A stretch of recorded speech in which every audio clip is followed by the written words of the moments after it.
Hi అండి, నేను మీరమ్మ. Welcome to ప్రకృతి 111. ఈ ఉగాదికి రాయలసీమ స్పెషల్ భక్షాలు లేదా ఓలిగలు చేసేద్దాం రండి. కుక్కర్లో 1 గ్లాస్ శనగపప్పు వేసి కడిగి 3 గ్లాసుల నీళ్లు పోసి కుక్కర్ని మూత పెట్టి స్టవ్ మీడియం ఫ్లేమ్లో పెట్టాలి. ఒక బౌల్లో పేనిరవ, మైదా పిండి, చిటికెడు పసుపు వేసి అంతా కలిసేలాగా కలుపుకోవాలి. కొద్ది కొద్దిగా నీళ్లు పోస్తూ చూపిస్తున్న విధంగా కలపాలి. పిండి స్మూత్గా అయ్యే వరకు కలుపుతూ ఉండాలి. పిండి ఎంత బాగా కలుపుకుంటే భక్షాలు అంత పర్ఫెక్ట్గా వస్తాయి. పిండి ఈ మాదిరిగా కలిపిన తర్వాత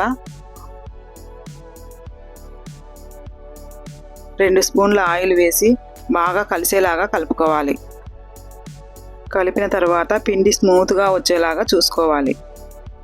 ఇప్పుడు పైన 1 స్పూన్ ఆయిల్ వేసి మూత పెట్టాలి.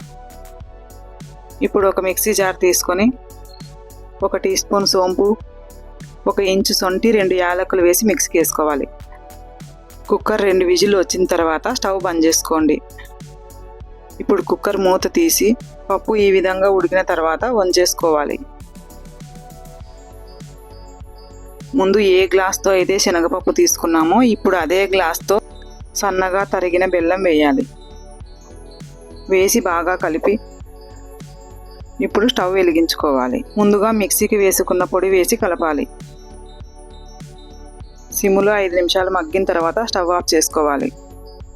ఈ మిశ్రమం పూర్తిగా చల్లారిన తర్వాత మిక్సీ జార్లో కొద్ది కొద్దిగా వేసి పప్పు పూర్తిగా మెదిగేలాగా మిక్సీకి పట్టుకోవాలి. పూర్ణం వేసుకున్నాక అంతా బాగా కలుపుకోవాలి.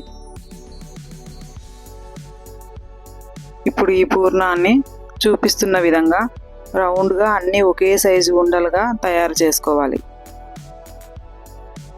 ఉండలు చేసుకున్నాక ఇప్పుడు ముందుగా తడిపి పెట్టుకున్న పిండిని బాగా ఇంకోసారి కలుపుకోవాలి.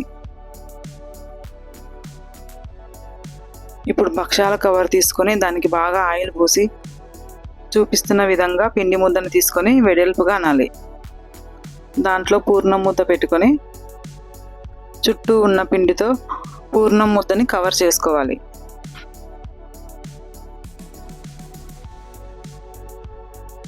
ఇప్పుడు భక్షాల కవర్ మీద ఆయిల్ వేసి గసాలు కూడా వేసుకొని ఇప్పుడు పిండి ముద్దను కూడా పెట్టి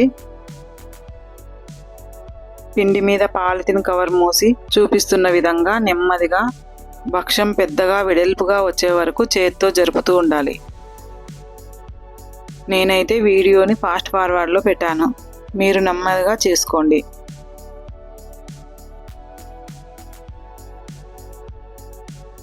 ఇప్పుడు స్టవ్ వెలిగించుకొని మందపాటి పెనం పెట్టుకొని వేడి చేసుకోవాలి. పెనం వేడైన తర్వాత పాలిథిన్ కవర్ తీసేసి నెమ్మదిగా భక్షంని పెనం మీద వేసుకోవాలి.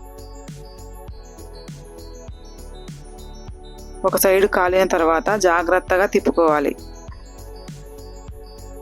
ఇంకోసారి తిప్పి 2 పక్కలా కాల్చుకుంటే రాయలసీమ స్పెషల్ భక్షాలు రెడీ అయినట్లే.